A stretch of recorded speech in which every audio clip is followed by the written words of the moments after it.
Avaliações positivas e negativas do elenco do Vasco após os dois primeiros jogos. Payet e Orelhano chamam a atenção, inclusive com o argentino sendo pedido para ficar pela torcida do Vasco. Capasso e House vão mal e a torcida começa a questionar.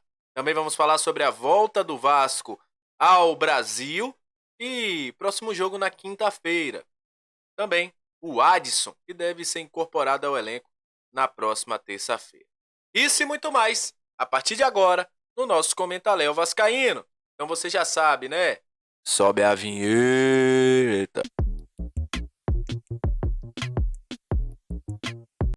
Salve, salve, torcedor vascaíno, salve minha galera do Comentaléu, saudações vascaínas. Estamos entrando no ar para falar de Vasco, aquele abraço para você que está sempre junto com a gente, que curte, compartilha, que se inscreve no nosso canal, que deixa o seu comentário, muito obrigado. A você que está chegando pela primeira vez, seja muito bem-vindo. Eu sou o Léo, aqui é lugar de análise, informação, opinião, tudo que envolve o Vasco está aqui. É um prazer imenso ter você junto com a gente. Vamos começar falando de Vasco da Gama. Encerrou a temporada do Vasco no Uruguai. O Vasco volta nesta segunda-feira à noite, né? Na terça-feira provavelmente já está no CT para treinar. Mas antes de falar sobre isso, trazer uma informação que saiu agora há pouco, inclusive a gente nem falou na chamada. O Vasco renovou o contrato do Lucas Eduardo, um dos destaques da base do Vasco, volante. Inclusive passou aí, infelizmente, por um episódio chato, né, de racismo, recebendo aí copo de água na cabeça após a eliminação do Vasco na Copinha. E o Lucas Eduardo renova contrato com o Vasco até o janeiro de 2027. A multa para clubes europeus agora passa a ser de 60 milhões de euros, ou seja, 322 milhões na cotação atual. Para clubes brasileiros, a multa é de 53 milhões de reais. Então, o Lucas Eduardo, 18 anos, renova seu contrato aí com o Gigante da Colina. Acaba ficando no Vasco por mais tempo. É um dos nomes mais queridos, vamos dizer assim, da base do Vasco. Só para corrigir, eu falei 18 anos, são 20 anos o Lucas Eduardo. Estou diminuindo a idade do Lucas Eduardo. 20 anos. E fica no Vasco aí pelo menos até 2027. O Vasco da Gama volta do Uruguai nesta segunda-feira. Deve estar chegando aí entre 10h30 da noite a 11 horas. E volta com algumas avaliações. Primeiro, dos jogadores que jogaram o Campeonato Carioca. Sem dúvidas, dois foram principais destaques. Leandrinho e Orelhano jogaram muito. E Orelhano, inclusive, no último jogo foi o grande destaque. Leandrinho foi o destaque no primeiro jogo. Orelhano jogou muito. A torcida pede que Orelhano fique no Vasco. A gente sabe. O próprio Orelhano falou aí para o diretor executivo do Vélez que o Vasco não contava mais com ele. Mas o episódio de ontem, o baita jogo, o golaço que fez, também mostrar o escudo para a galera do Sampaio Corrêa, deu uma confusão ali. O Orelhano volta bem avaliado. E aí a gente começa a discutir. Óbvio, deixar bem claro, o nível do futebol carioca é diferente do nível do futebol do Campeonato Brasileiro. A gente viu isso ano passado. Mas o jogo que o Orelhano fez mostra que aquilo que ele ensaiou contra o Corinthians, aquilo que ele ensaiou contra a equipe do Cuiabá, um jogador que, com liberdade, consegue fazer o time jogar. Eu acho que ganha um aditivo o Vasco. Principalmente que a gente viu no torneio Série Rio de La Plata, que o Vasco teve dificuldade com os jogadores de lado. O David é muito mais força. O Rossi não conseguiu voltar a ser o Rossi que a gente sabe. Então, o Orelhano seria uma boa opção para esse time do Vasco. O Leandrinho, para mim, é um jogador que ainda está em formação, mas que já tem as suas características, como marcar muito bem, saber o momento que ele precisa subir, saber o momento que ele precisa ficar, saber o momento que ele precisa atacar o centro de campo para dar opção. Então é um jogador que já parece meio pronto. Óbvio que precisa sim ser lapidado, mas para mim é um jogador que também pode ser utilizado por Ramon Dias. Infelizmente, teve jogadores que não foram tão bem.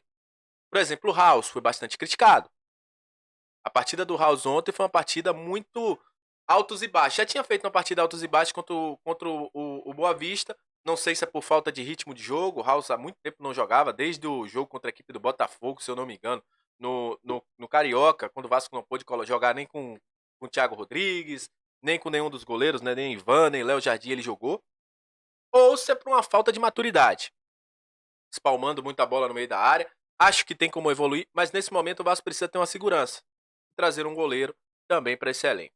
O Capasso foi muito bem no primeiro jogo, mas o segundo jogo foi desastroso. Aquele recuo de bola, apesar de que há uma discussão de que o House poderia ter tomado uma decisão melhor, mas não se recua a bola para goleiro naquele momento, onde você tem 2 jogadores na área adversária, você não recua com um campo ruim. E o Capasso ontem foi muito mal, muito mal. Tudo que ele ganhou na bola aérea no primeiro jogo, ele não conseguiu fazer no segundo jogo. Perdendo em coberturas, não conseguindo um para um. Para mim, foi o grande ponto negativo aí nesse segundo jogo. Já da galera que tava lá no Torneio Rio de la Plata, gostei muito do João Vitor. Acho que o João Vitor é um jogador que veio para acertar essa zaga do Vasco. Muito bem nas coberturas, muita qualidade técnica para um zagueiro. Sai jogando, tem bom passe, tem qualidade. Se a bola vem muito ruim, ele sabe dominar. É um jogador que consegue consertar o jogo. E para mim foi um acertaço. Eu já tinha falado dele já nas minhas redes sociais, que era um nome que eu ia buscar, né? Ele ou o Robert Renan. E o Vasco traz um zagueiro com essa característica muito boa. Consertou ali o lado direito, evitou essas ultrapassagens que eram feitas com frequência e falou o que eu disse, né? É aquilo que eu falava sempre. O Vasco tem jogadores na lateral que precisam ter uma cobertura. E o João Vitor dá essa cobertura. Outro também que mostrou que pode render demais esse ano é esse daí, ó. Dimitri Payet. Camisa 10, qualidade, sabe fazer o jogo, com quilos a menos. Foi o grande destaque do Vasco no jogo contra a equipe do Maldonado. Foi muito elogiado e para mim mostra, claro, o cara em forma, o cara com liberdade em campo, sem necessidade de estar marcando. É um aditivo enorme. Criou várias chances para o Vasco, chutou 2 no gol, depois chuta mais um ali e faz o gol. Não só por isso, o cara mostrou muita mobilidade e me deixa muito empolgado, porque é o Payet que eu conheço. Movimentação, habilidade, qualidade no passe, sabe temporizar. Então, um jogador para mim que foi um grande destaque nesse torneio Rio de la Prata. O Vasco agora volta a campo, e aí já tem uma mudança que eu vou deixar claro aqui para vocês. O Vasco volta a campo contra o Madureira. Esse jogo estava marcado para as 8. O jogo foi modificado para as 9h30 da noite na próxima quinta-feira. O jogo terá transmissão agora sim do SBT, do Premier e do Sport TV, além da Cazé TV. Então você terá 4 oportunidades de assistir Vasco e Madureira.